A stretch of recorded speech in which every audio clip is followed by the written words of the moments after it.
Hello मित्रांनो, तर आज मी तुम्हाला दाखवणार आहे असा किल्ला ज्याचा निर्माण महाराजांनी केला. किल्ले वर्धनगड. वर्धनगड हा सातारापासून 30 किलोमीटर अंतरावर आहे.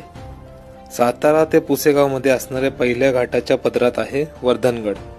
किल्ल्याच्या पायथ्याशी असलेल्या गावाचं नाव देखील आहे वर्धनवाडी. अफजल खानाच्या वधानंतर महाराजांनी वर्धनगड बांधला.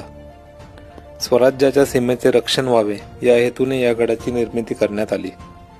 या गडावर छत्रपती शिवाजी महाराजांचे तब्बल 1 महिना वास्तव्य होते. गडावर आपल्याला गोमुखी पद्धतीचा दरवाजा आणि संपूर्ण तटबंदी बघायला मिळते.